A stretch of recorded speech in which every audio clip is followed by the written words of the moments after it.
Nobody can stop this flow. Hallelujah. Hallelujah. Hallelujah. హల్లెలూయా.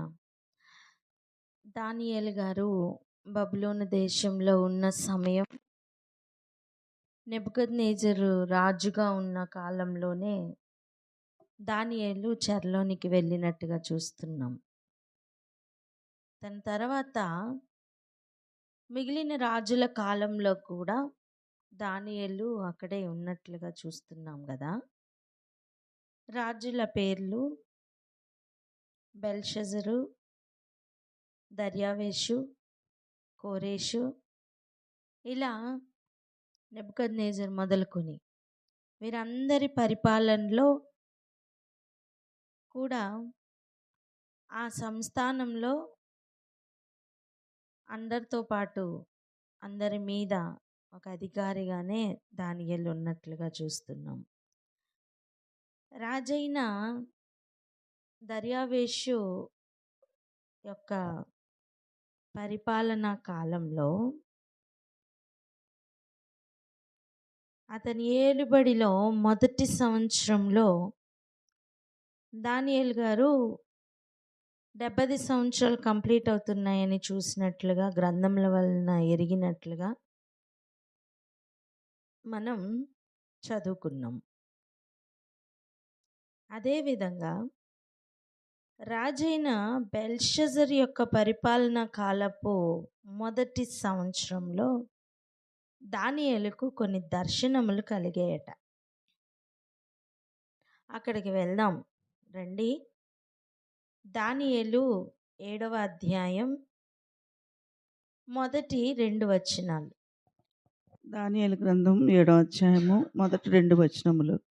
బబులోను రాజుకు బెల్షస్సరు యొక్క పరిపాలనలో మొదటి సంవత్సరమున దానియేలునకు దర్శనములు కలిగెను.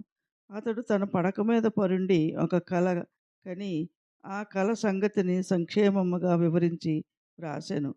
దానియేలు వివరించి చెప్పినదేమనగా, రాత్రి యందు దర్శనములు కలిగినప్పుడు నేను తేరి చూచుచుండగా ఆకాశపు నలుదిక్కుల నుండి సముద్రము మీద గాలి విసురుట నాకు కనపడెను. హల్లెలూయా.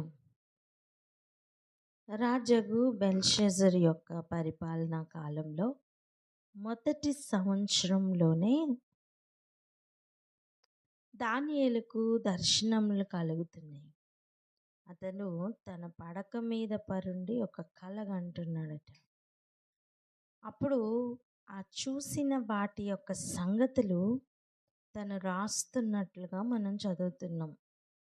ఇంతకీ ఆ వివరించి చెప్పినది ఏంటంట, రాత్రి దర్శనములు కలిగినప్పుడు తను ఇంకా తేరి చూడగా, దర్శనములు కలుగుతున్నప్పుడు భయపడలేదండి, తేరి చూస్తున్నాడట. అలా చూస్తుండగా ఆకాశపు నలుదిక్కుల నుండి కూడా సముద్రం మీద గాలి విసురుట నాకు కనపడెను. హోరు గాలులు వీచినట్లుగా సముద్రం మీద నుండి వస్తున్న గాలులు అతనికి కనపడ్డాయట. అలా ఉన్నప్పుడు 4 మిక్కిలి జంతువులు మహాసముద్రం నుండి పైకెక్కెను. ఆ 4 జంతువులు ఒకదానికొకటి పోలిక లేకుండా, ఒకదానికి ఒకటి సంబంధం లేకుండా భిన్నముగా ఉన్నాయట. ఆ 4 జీవులు ఎలా ఉన్నాయట? మొదటిదట సింహమును పోలి ఉందట. రెండవది పక్షిరాజు రెక్కల వంటి రెక్కలు దానికి ఉన్నాయి. చూడండి, మొదటి సింహమును పోలినది, కానీ దానికి ఏమున్నాయి? పక్షిరాజు రెక్కల వంటి రెక్కలు ఉన్నాయట.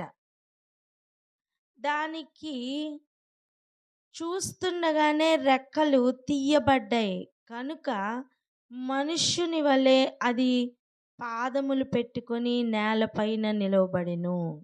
మరియు మానవ మనస్సు వంటి మనస్సు దానికి ఇయ్యబడెను. ఇది మొదటి జంతువు. రెండవ జంతువు ఎలా ఉందట? ఎలుగుబంటిని పోలి ఉందట. ఎలుగుబంటి.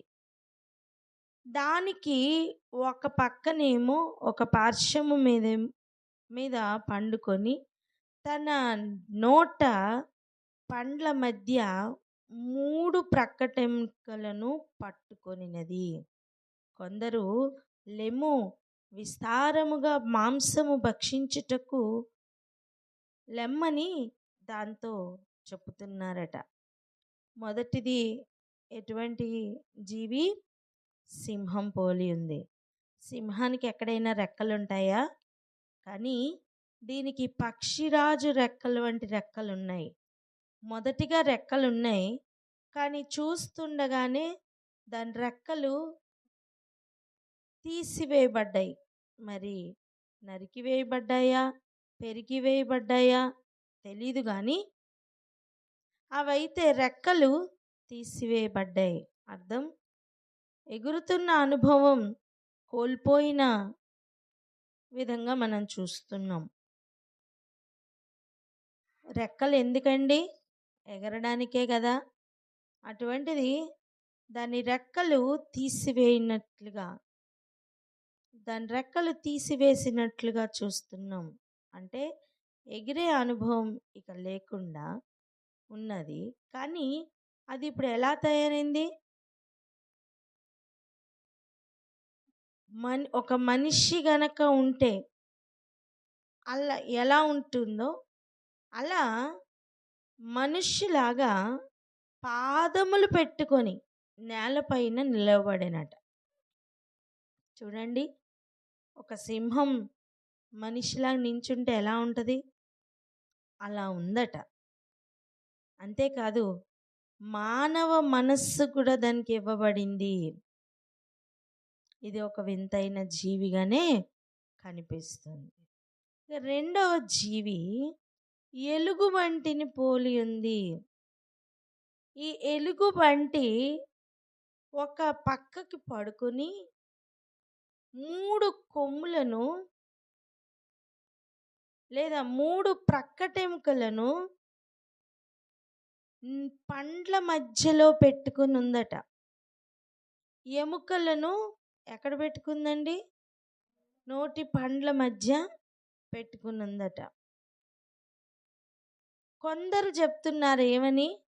లెమ్ము విస్తారముగా మాంసము భక్షించుము అని చెప్తున్నారు. మాంసం భక్షించమని. ఆల్రెడీ ఏదో భక్షిస్తేనే కదా నోటిలో ఇంకా ఎముకలు మిగిలి ఉంటాయి.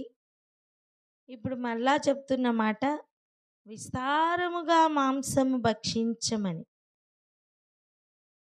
ఇక మూడవ పక్షి లేదా మూడవ జంతువు, దానికి ఉన్న పక్షి రెక్కలు ఎటువంటివో చూద్దాం. అటు పిమ్మట చిరుతపులిని పోలిన మరి ఒక జంతువును చూచి తిని, దాని వీపున పక్షి రెక్కల వంటి 4 రెక్కలుండెను. ఇంతకుముందు పక్షిరాజు యొక్క రెక్కలు వంటి రెక్కలున్నాయి, ఇప్పుడు 4 రెక్కలున్నాయి. కానీ అవి ఒక పక్షి రెక్కల వంటి రెక్కలున్నాయట. దానికి 4 తలలున్నాయట. చిరుతపులికి ఎన్ని తలలుంటాయి? ఒక తల ఉంటుంది. ఇక్కడ చూస్తున్న ఈ జీవికి 4 తలలున్నాయి. అంతేకాదు, దానికి ఆధిపత్యం ఇయ్యబడెను. ఈ ఒక్కొక్క జీవి గురించి కొంచెం ఆలోచన చేయాలి. పిమ్మట రాత్రి అందు నాకు దర్శనములు కలిగినప్పుడు నేను చూచుచుండగా 7వ వచనం, ఘోరమును భయంకరమునగు 4వ జంతువు ఒకటి కనపడెను. ఇప్పటి వరకు చూసిన 3 జంతువులు ఒక ఎత్తు, ఇప్పుడు చూస్తున్న 4వ జంతువు ఇంకా వింతైన జంతువుగా ఉంది. అది ఎలా ఉందట? అది తనకు ముందుగా నుండిన ఇతర జంతువులకు భిన్నమైనది. అంటే ఇంతకుముందు ఉన్న 3 జంతువులకు ఉన్న పోలికలు దీనికి లేవు. ఇది ఇంకా వింతగా ఉంది. ఇంకా వేరే భిన్నముగా ఉంది. ఎలా ఉంది? అది మహాబల మహాత్యములు గలది. ఈ 4వ జంతువు ఇంకా బలంగా కనిపిస్తుంది.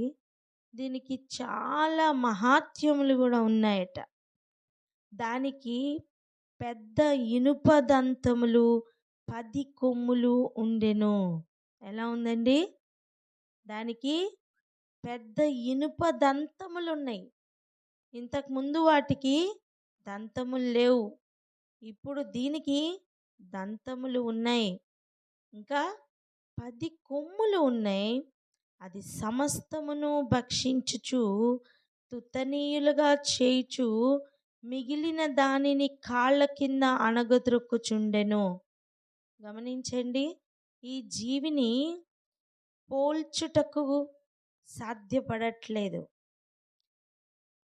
మనం ఏదైనా ఒక కొత్త వింతైన వాటిని చూసినప్పుడు మనకి తెలిసిన వాటితో రిలేట్ చేసుకుంటాం.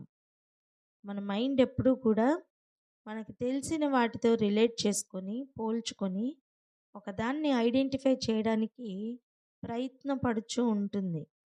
అలాగా ఆ ప్రయత్నంలోనే ఒకటి సింహమును పోలినగా ఉన్నదని, రెండోది ఎలుగుబంటిని పోలినదిగా ఉన్నదని, మూడవది చిరుతపులిని పోలినదిగా ఉన్నదని పోలిక చెప్తున్నారు. నిజానికి అవి అలాగే ఉన్నాయో లేదో, అవి అవే కాదో, ఒక పోలికతో మాత్రం పోల్చుకోవడానికి మన హృదయం లేదా మన మైండ్ సెట్ ఎప్పుడూ అలాగనే ఉంటుంది. చూడండి, కొత్తగా ఒక వ్యక్తి ఎవరైనా కనిపిస్తే నీకు తెలిసిన వారు అలా ఉంటే మనం వెళ్ళి చెప్పమా? మీలాగే ఉంటారండి మా సిస్టర్, మీలాగే ఉంటారండి మా బ్రదర్ అని చెప్తాం. ఎందుకు? మన మైండ్ ఎప్పుడూ కూడా ఒక విషయాన్ని చూస్తున్నప్పుడు దాని రిలేటెడ్గా మన మైండ్లో ఏదైనా ఉందా అని ఆటోమేటిక్గా మన మైండ్ వెతుకుతూ ఉంటుంది. అలాంటిది ఈ 4వ జంతువును పోల్చడానికి సాధ్యపడట్లేదు. ఎందుకంటే అన్నిటికంటే భిన్నముగా ఉండడమే కాదు, అది సమస్తమును భక్షిస్తూ తుత్తనీయలుగా చేస్తూ, అసలు దాని బలము దాని శక్తి ఎంతగా ఉన్నాయంటే అన్నిటినీ సమస్తమును భక్షిస్తూ మిగిలిన దానిని కాళ్ళ కింద అణగద్రొక్కుతూ ఉందట. అంటే ఈ 4వ జంతువు, ఈ 4వ అధికారం చాలా భయంకరమైనదిగా కనిపిస్తుందండి. నేను ఈ కొమ్ములను కనిపెట్టగా, జాగ్రత్తగా చూడండి, నేను ఈ కొమ్ములను కనిపెట్టగా, కొమ్ము అధికారానికి సాదృశ్యమని నేర్చుకున్నాం కదా. కొమ్ము దేనికి సాదృశ్యం? మ్యూట్ తీసి చెప్పాలా? నిద్రపోవద్దండి, మ్యూట్లు తీసి చెప్పండి. కొమ్ము దేనికి సాదృశ్యం? అధికారానికి. అధికారానికి సాదృశ్యం. రైట్, ఇప్పుడు మ్యూట్లోకి వెళ్ళిపోండి. ఇది కొమ్ము అధికారానికి సాదృశ్యం. ఎన్ని కొమ్ములు చూసాం మనం? 10 కొమ్ములు చూసాం. ఎన్ని కొమ్ములు చూసాం? 10 కొమ్ములను చూసాం. జాగ్రత్తగా చూద్దాం. ఎన్ని కొమ్ములు చూసాం? 10 కొమ్ములు చూసాం. ఇప్పుడు 8వ వచనం చూడండి. నేను ఈ కొమ్ములను కనిపెట్టగా ఒక చిన్న కొమ్ము వాటి మధ్యను లేచెను. ఎలా అండి? ఒక చిన్న కొమ్ము ఈ 10 కొమ్ముల మధ్యలో లేస్తుందట. దానికి స్థలం ఇచ్చుటకై ఆ కొమ్ములలో 3 పెరికి వేయబడినవి. అంటే రాబోతున్న ఒక కొమ్ముకు ప్లేస్ ఇవ్వడానికి 3 కొమ్ముల ప్లేస్ ఖాళీ అయింది. మళ్ళా ఆలోచించండి. ఒక అధికారం రావడానికి 3 అధికారములు పెరికివేయబడ్డాయి. ఒక అధికారం ఎంత స్ట్రాంగో చూడండి. ఆల్రెడీ 10 కొమ్ములు బలమైనవిగానే కనిపిస్తున్నాయి. దానిలో 3 కొమ్ములు పెరికి వేయబడి, అంటే 3 అధికారములు తొలగింపబడి, ఆ వస్తున్న ఒక చిన్న కొమ్ముకు ప్లేస్ ఇచ్చినట్టుగా చూస్తున్నాం. అయితే ఈ మధ్యలో ఏం జరుగుతుందో చూడండి. ఈ కొమ్మునకు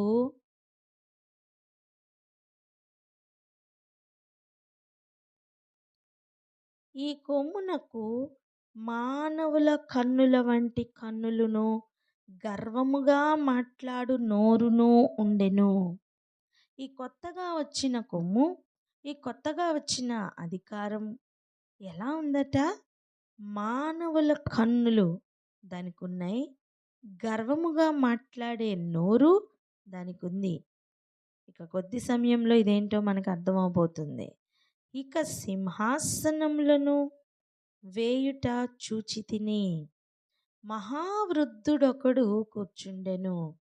ఆయన వస్త్రము మహిమ వలె ధవళముగాను, ఆయన తల వెంట్రుకలు శుద్ధమైన గొర్రెబొచ్చు వలె తెల్లగాను ఉండెను. ఆయన సింహాసనము అగ్ని జ్వాలల వలె మండుచుండెను, దానికి చక్రములు అగ్ని వలె ఉండెను. ఈ మహావృద్ధుని వలె కనిపించేది ఎవరండి? ఎవరై ఉండొచ్చు? ఇటువంటి సింహాసనం ఎవరికి మనం చూసాం? యెహోవా దేవునికి కదా.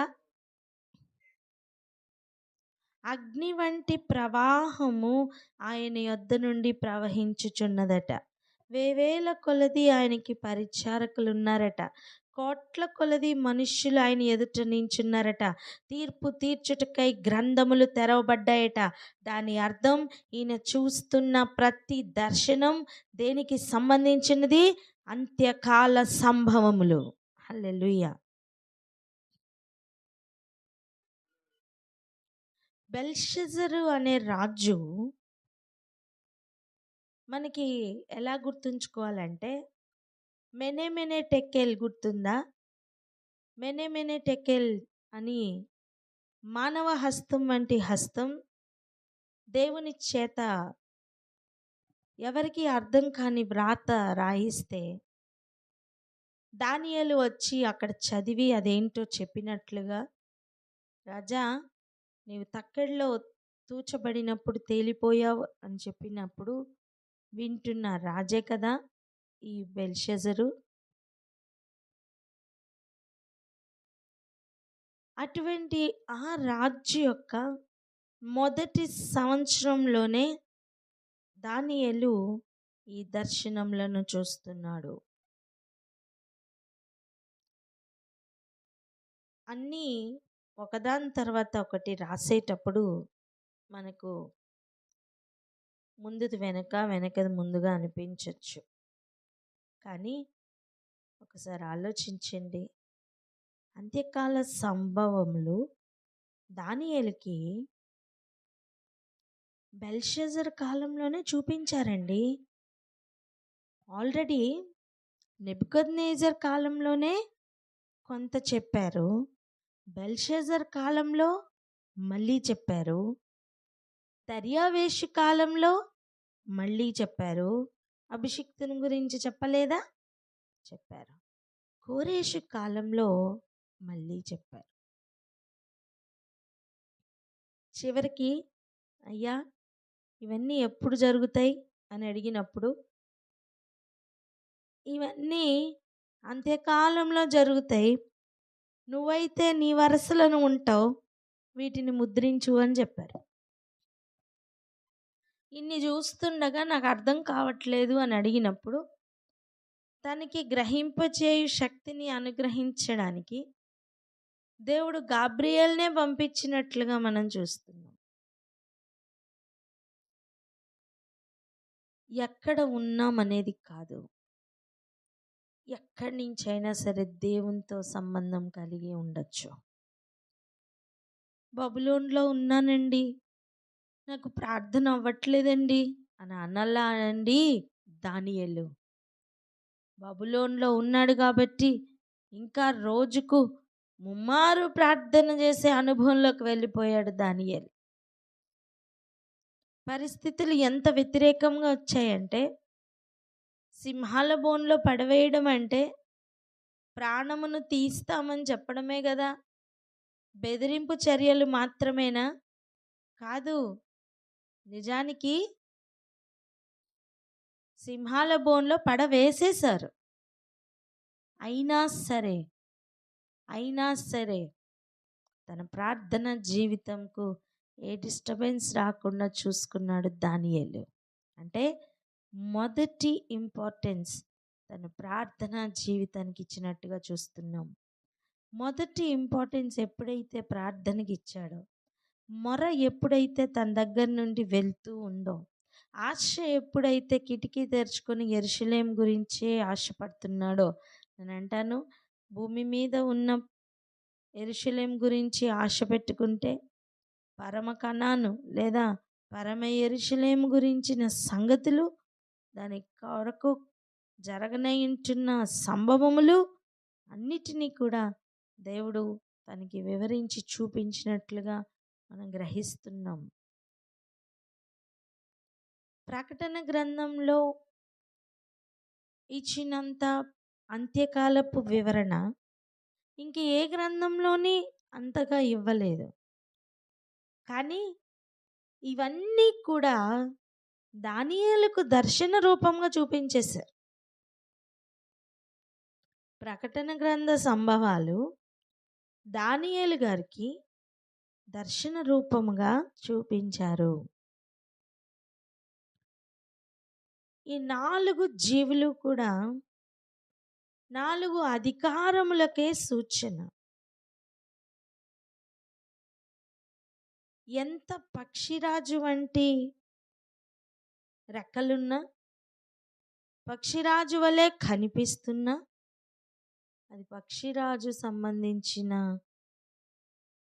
విషయాలు కాదు. అవి ఈ లోకంను పరిపాలిస్తున్న అధికారముల యొక్క వివరణ. ఎలుగుబంటి వలె చూడండి, ఎలుగుబంటి ఎలా వస్తుంది? సైలెంట్గా వచ్చి పట్టుకుంటుంది. దాని పట్టులో నుంచి విడిపించుకుంటా సాధ్యపడదు. బేర్ హగ్ అంటాం చూసారా? అలా చిరుతపులి ఎంత అలర్ట్గా ఉంటుంది తెలుసా? నక్కి నక్కి ఉండి సడన్గా అటాక్ చేస్తుంది. ఇక సింహమే కానీ మానవుని స్వరూపంలో నించుంటున్న ఒక అనుభవం. ఇవన్నీ గమనించండి. వీటి యొక్క అధికారములు ఎలా ఉంటున్నాయనేది ప్రభు చూపిస్తున్నారు. ఈ 4వ జంతువు వచ్చే సమయానికి మాత్రం యాంటీ క్రైస్ట్ బయటికి వస్తున్న సమయం.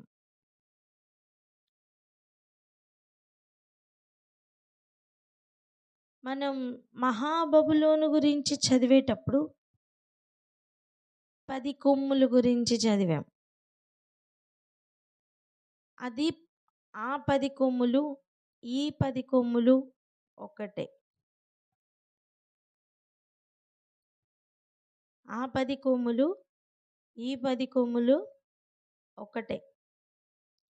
నీవు చూస్తున్న 10 కొమ్ములు 10 మంది రాజులు అని చెప్పారు. ఒక మాట చదువుదాం రండి.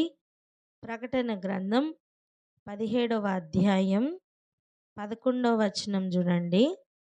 11, 12 ఉండినదియు ఇప్పుడు లేనిదియు నైనా ఈ క్రూర మృగం ఆ 7గురితో పాటు ఒక్కడున్నయుండి తానే 8వ రాజగుచు నాశనమునకు పోవును.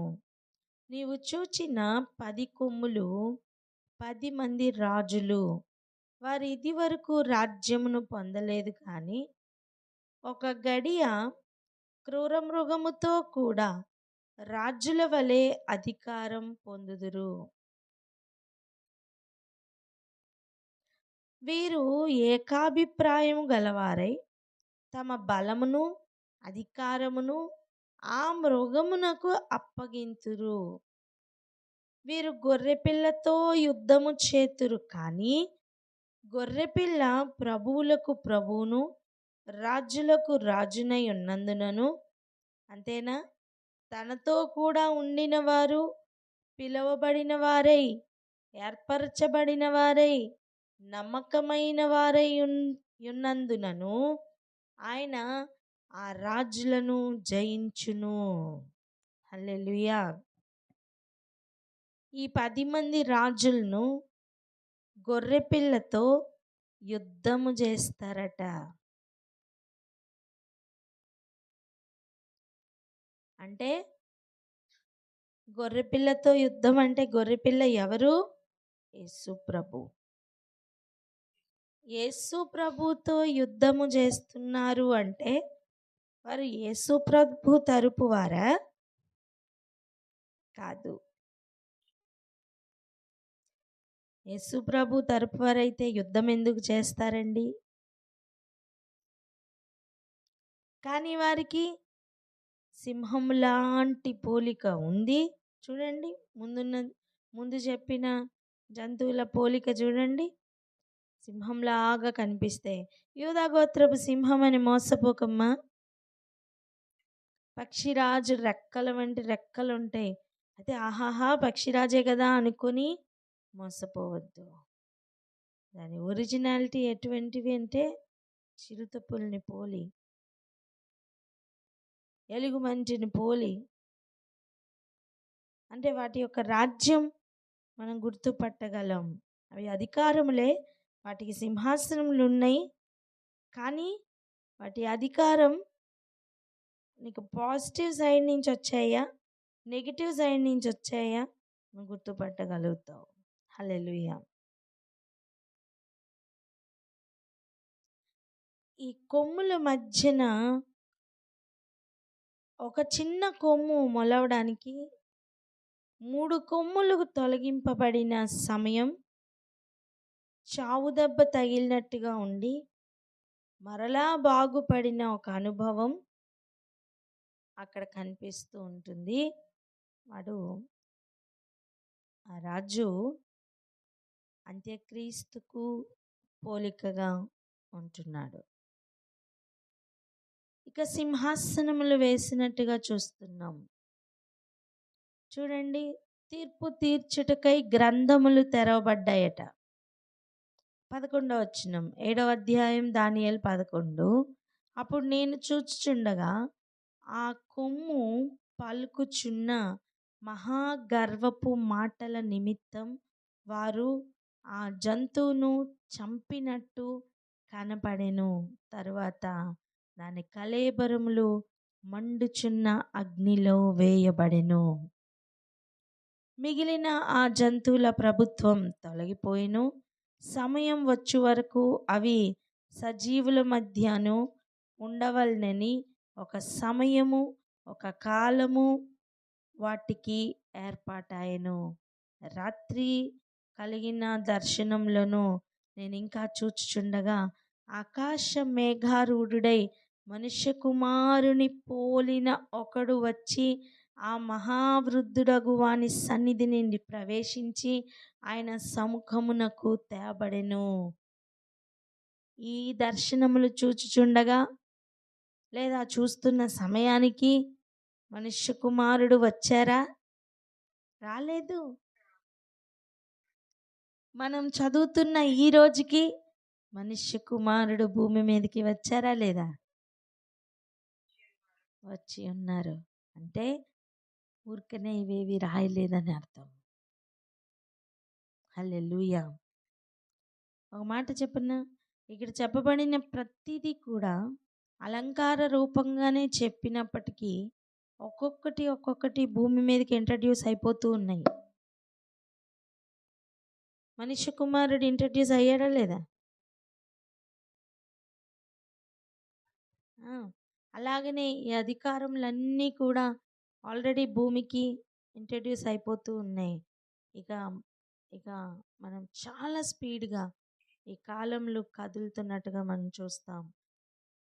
మనం చూడండి, ఆ సమయంలో వచ్చినప్పుడు, ఆ ప్రభుత్వములు తొలగిపోయినప్పుడు, ఆ గర్వపు మాటలు నిమిత్తం ఆ జంతువును చంపినట్టుగా చూస్తున్నాం.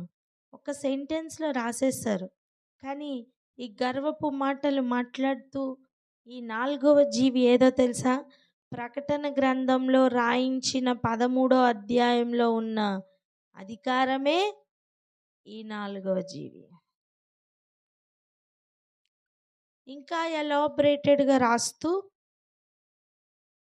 మనకి అండర్స్టాండింగ్ కోసం ప్రకటన గ్రంథం 13, 17, 18 అధ్యాయాలు ఇంకా క్లియర్గా మనకి అర్థమవుతూ ఉంటాయి, గ్రహింపులోనికి వస్తూ ఉంటాయి. మనం అవన్నీ ఆల్రెడీ ధ్యానించి వచ్చాం. గుర్తున్నాయా?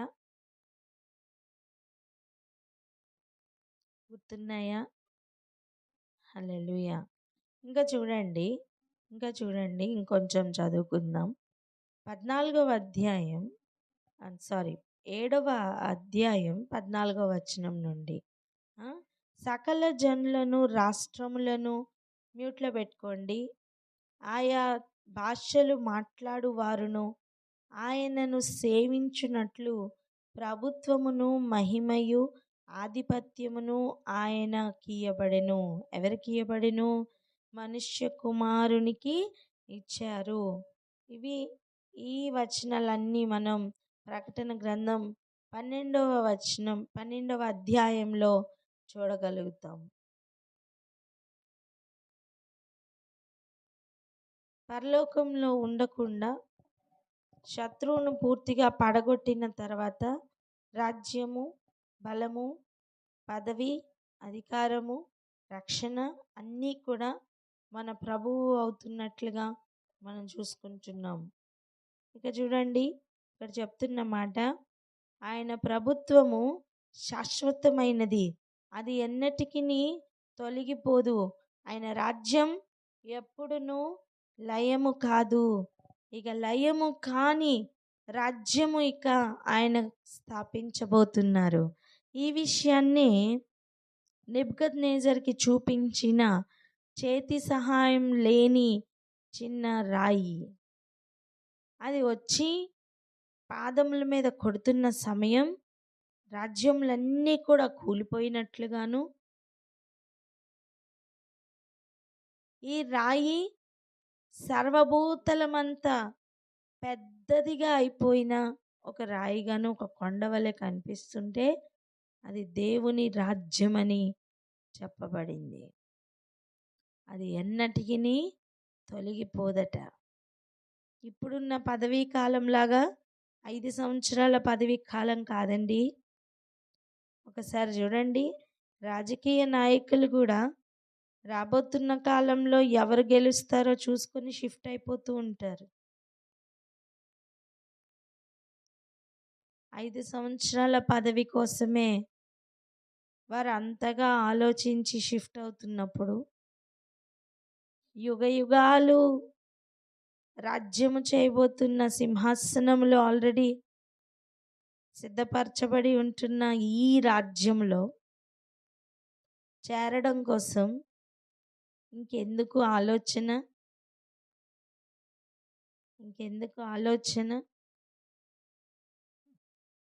అది అలా ఉండనివ్వండి.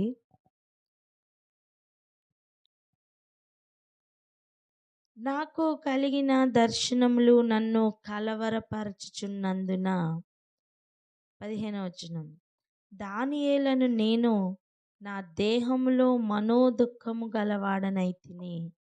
నేను దగ్గర నిలిచి ఉన్న వారిలో ఒకని యొద్దకు పోయి, ఇందును గూర్చిన నిజమంతయు నాకు చెప్పమని అడుగగా, అతడు నాతో మాట్లాడి ఆ సంగతుల భావమును నాకు తెలియచేసెను.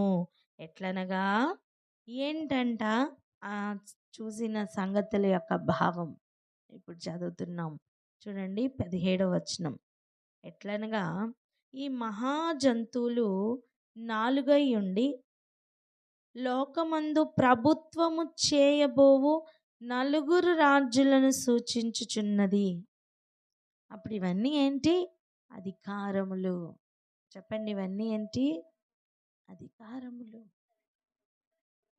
అధికారములు. అయితే మహోన్నతుని పరిశుద్ధులే రాజ్యాధికారం నొందుదురు.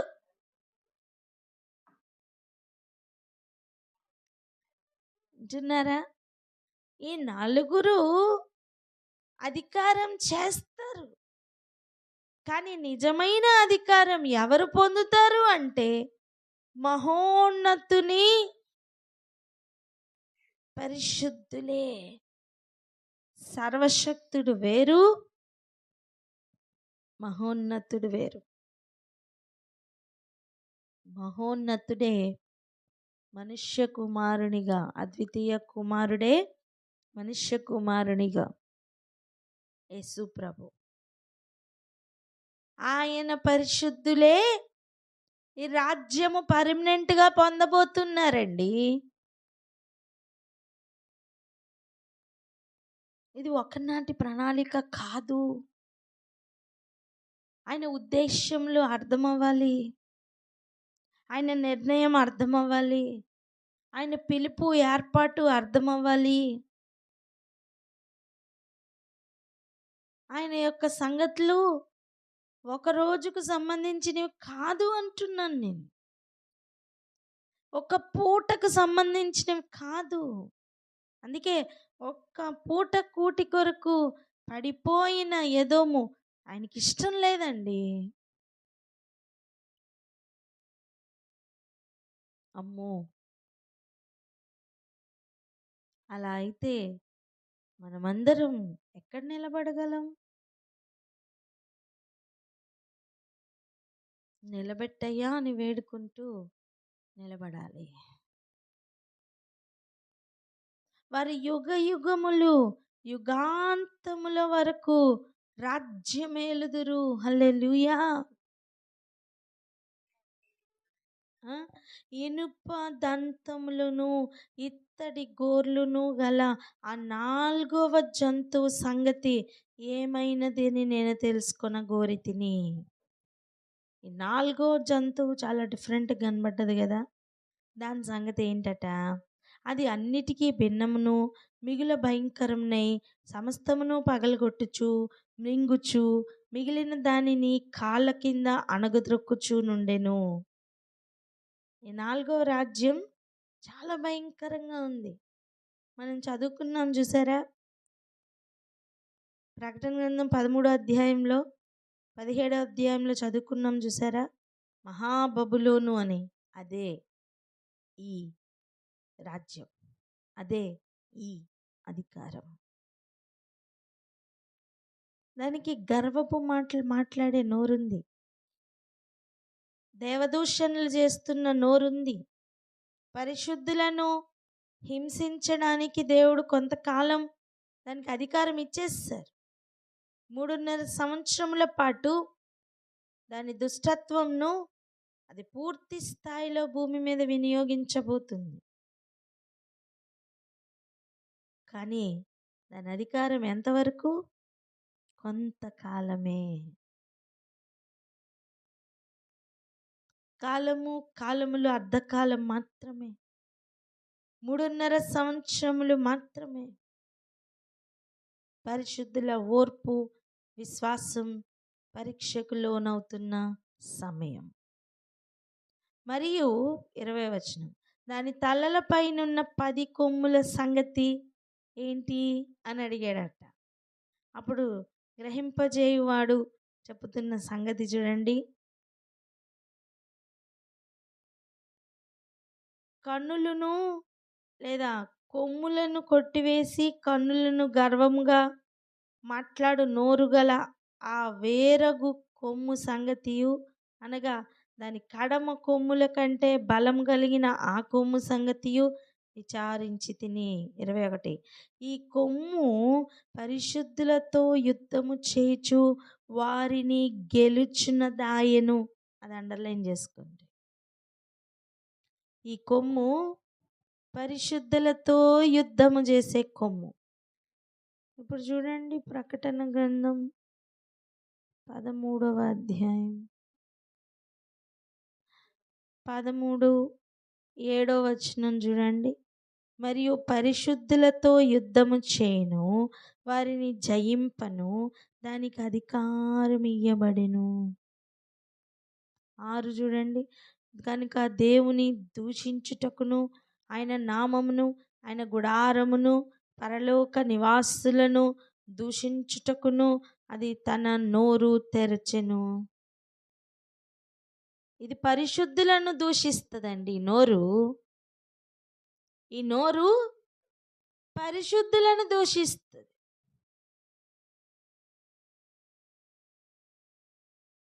ఆ నోరు ఎవరిలో నుంచి వచ్చినా గుర్తుపట్టాలి. దేవుని బిడ్డలను తిట్టే నోరు దీనికి సంబంధించిన నోరే. అది మనుషులలో వచ్చినా సరే అదొక సిస్టమ్, అది గుర్తుపట్టాలి. వీరు ఎవరికి సంబంధించిన వారు? మహాబబులోనికి సంబంధించిన వారే. ప్రతి దెయ్యమునకు ఉనికి పట్టు ఈ మహాబబులోను. పిల్ల కాలువలు వస్తాయి చూసారా, గోదావరి నుండి, కృష్ణానది నుండి. దీని మొదటి ఉనికి పట్టు ఎక్కడిది? ఆ నదిలోనిది. అదేవిధంగా ఇవన్నీ కూడా అదే సోర్స్ అన్నమాట, అదే ఆరిజిన్. పరిశుద్ధులను తిట్టడానికి ఒక నోరు ఓపెన్ అయితే ఆ నోరు యొక్క సోర్స్ ఏది? మహాబబులోను. చెక్ చేసుకుందాం. ఒకవేళ నేనే గనక పరిశుద్ధులను తిట్టున్నానా, పరిశుద్ధులను దూషించడానికి నా నోరు తెరుస్తున్నానా, అయితే నేను ఎక్కడి నుంచి వచ్చినట్టు? అలా చెక్ చేసుకుందాం. వాక్యం వింటున్నప్పుడు ఇది పక్కవాడికి కాదండి, ఇది నాకు అని తీసుకోవాలి మొదటిగా. ఈ డేంజర్ జోన్లో పడద్దు. చెప్పండి, ఈ డేంజర్ జోన్లో పడద్దని చెప్పండి. ఇంకొక వింగ్ ఉంది కదా, మహోన్నతుని పరిశుద్ధులు అని చెప్తున్న ఒక వింగ్ ఉంది కదా, దానిలో ఉండటం మంచిది. యేసు ప్రభు నడిచిన మార్గం అదే సత్యం. దానిలో నడిస్తే చాలు, అలా ఉంటే చాలు.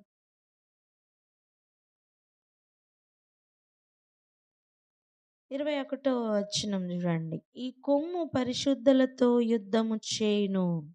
అంతేనా? ఇది జయిస్తుంది కూడానట, గెలుస్తుంది అంటండి. ఆ మహావృద్ధుడు వచ్చి మహోన్నతుని పరిశుద్ధుల విషయంలో తీర్పు తీర్చు వరకు అలాగు జరుగును. వింటున్నారా? ఎప్పటి వరకు అది జరుగును?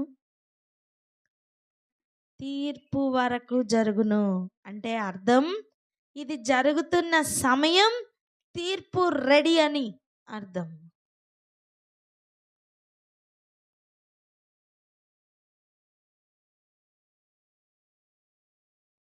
కానీ సమయము వచ్చినప్పుడు ఆ పరిశుద్ధులు రాజ్యము ఏలుదురు అనే సంగతి నేను గ్రహించి తిని. ఓడిపోయినట్టుగా కనిపిస్తారు, కానీ అది ఓటమి కాదు. గెలిచినట్టుగా కనిపిస్తారు, కానీ అది గెలుపు కాదు. అధికారం చేస్తున్నట్టుగా కనిపిస్తున్న 4వ జీవి యొక్క అధికారం లయమగబోతుంది.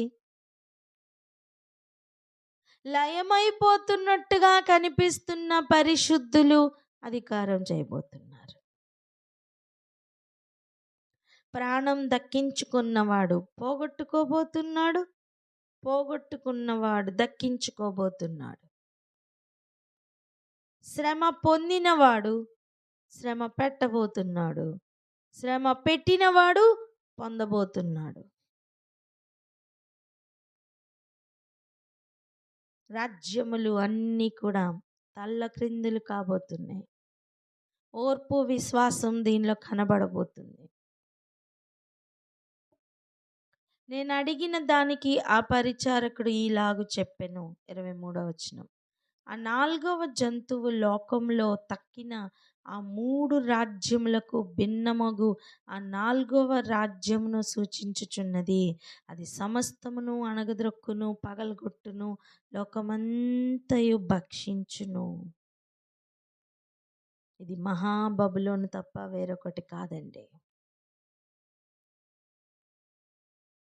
10 కొమ్ములు 24వ వచనం. ఆ రాజ్యం నుండి పుట్టబోవు 10 మంది రాజులను సూచించుచున్నవి. మహాబబులోను, మహావేశ్య, మహావేశ్యకు కలగబోతున్నది నేను ఇక చూపిస్తాను రా అని చెప్పి ఆ రోజు యోహానుకు చూపించారు. ఈ మహాబబులోన్లో నుంచి పుట్టే రాజులే ఈ 10 మంది రాజులు. కడపట ముందుగా ఉన్న రాజులకు భిన్నమగు మరి ఒక రాజు పుట్టి ఆ 3 రాజులను పడద్రోయును. ఆ రాజు మహోన్నతునికి విరోధముగా మాట్లాడుచు మహోన్నతుని భక్తులను నలగొట్టును. అతడు పండుగ కాలములను, న్యాయ పద్ధతులను నివారణ చేయ పూనుకొనును. గమనిస్తున్నారా? క్రీస్తు విరోధి.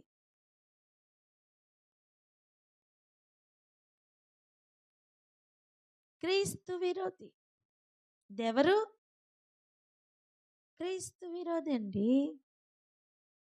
మహోన్నతునికి విరోధముగా తయారైన ఒక అధికారం.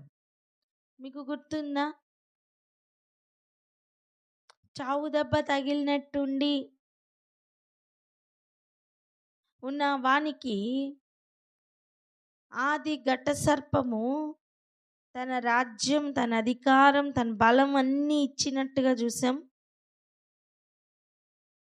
ఎవరైనా సరే తన అధికారము, తన వారసత్వము ఎవరికి ఇస్తారు? తన కొడుకుకి కాక. నేను అంటాను, వస్తున్న క్రీస్తు విరోధి ఎవరో కాదు, సాతాను కుమారుడు వంటివాడు. మహోన్నతునికి ఆపోజిట్లో నించుంటున్నవాడు. ఆది కాండంలో బబులోను స్టార్ట్ అవుతున్న సమయం, యెహోవా ఎదుట పరాక్రమం కలిగి నిల్చున్న ఒక అనుభవం కలిగిన నిమ్రోదు ఉన్నాడే, అటువంటి వాడు.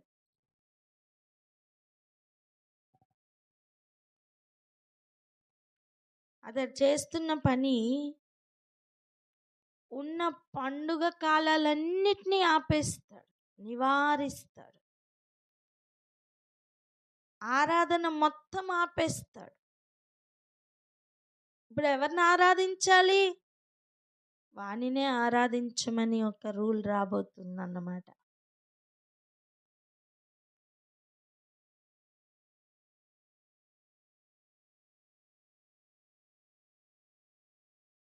వారు ఒక కాలములు అర్ధకాలము అతని వశమున ఉంచబడుదురు. 3.5 సంవత్సరములు. ఒక కాలములు అర్ధకాలం అంటే 3.5 సంవత్సరములు వాడి వశంన ఉంచబడతారు. అతని అధికారం నశింపచేయుటకును నిర్మూలము చేయుటకును తీర్పు విధింపబడెను గనుక అది కొట్టివేయబడును. ఆల్రెడీ ప్రీడిస్టైన్డ్ అండి. ఆల్రెడీ అన్నీ కూడా నిర్ణయించబడ్డాయి. యాజ్ ఇట్ ఈస్ జరుగుతాయి. మనుష్య కుమారుడు పోలి ఒక వ్యక్తిని చూస్తున్న సమయం, మనుష్య కుమారుడు నిజానికి భూమి మీదకి ఇంకా రాలా. ఈ దర్శనం చూస్తున్న కాలం, బెల్షెజర్ కాలంలో చూస్తున్న ఈ దర్శనంలో నెరవేర్పులో ఉన్న మనుష్య కుమారుడు అప్పటికి ఇంకా రాలా. దానియేలు కాలంలో రాలా. దానియేలు లేకపోయినా తను చూసిన దర్శనంలో ఉన్న మనుష్య కుమారుడు వచ్చారు, చనిపోయారు, తిరిగి లేచారు. వెయిటింగ్ అన్నీ జరుగుతున్నాయి. ఒక్కొక్కటిగా అన్నీ జరుగుతున్నాయి. అన్నీ దేనికి త్వరపడుతున్నాయి? కొంతమంది నాశనం కొరకు అయితే, కొంతమంది రాజ్య పరిపాలన కొరకు. ఈరోజు మన ముందున్న ప్రశ్న, నువ్వు దేనికి రెడీ అవుతున్నావు? ఆయన ప్రణాళికలోనికి లేకుండా నువ్వు భూమి మీదకి రాలేదు తెలుసా? నువ్వు ఏ రాజ్యంలో ఉన్నావు నాన్న? చెక్ చేసుకుందాం.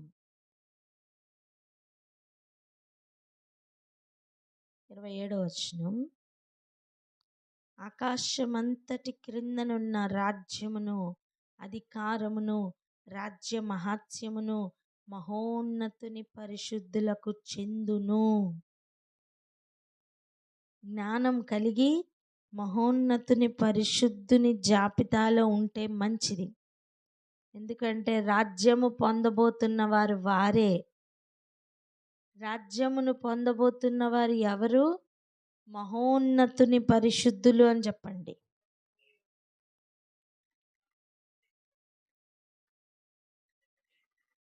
హల్లెలూయా.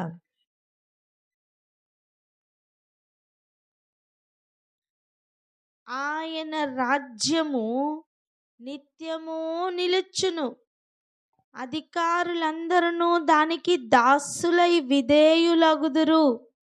ఇంతలో సంగతి సమాప్తమాయెను అని చెప్పాను.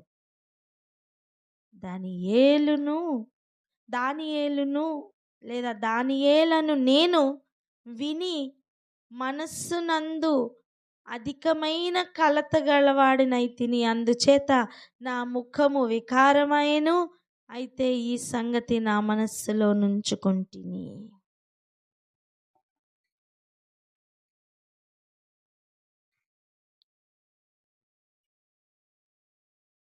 ఈరోజు ఈ సంగతులు మన మనస్సులో కూడా ఉంచుకుందాం. అంతేకాదు మన పిల్లలకు నేర్పించాలి. రాబోతున్న కాలంలో ఇదిగో క్రీస్తు, అదిగో క్రీస్తు అని చెప్పి అబద్ధం ఏలుబడి చేయబోతుంది. అప్పుడు వారు గుర్తుపట్టాలి అంటే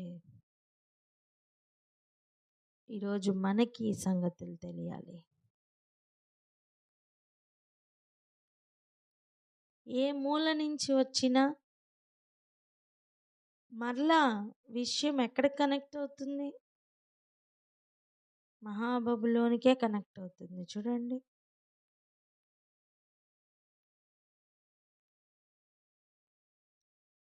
ఎంత జాగ్రత్త పడాలి మనం. దాని మత్తులో పడిపోవద్దు. అది చెప్పుతున్న విషయాలన్నీ, అది నేర్పిస్తున్న నేర్పింపులన్నీ, అది ఇస్తున్న అధికారం అంతా తాత్కాలికమే.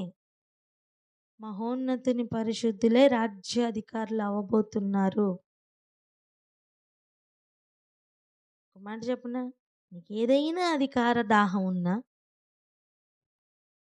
మహోన్నతుని యొక్క పరిశుద్ధుల జాబితాలో ఉండటం మేలు. నలగొట్టి విరగ్గొట్టి అయినా కట్టే దేవుడు. ప్రార్థన చేసుకుందాం అక్క.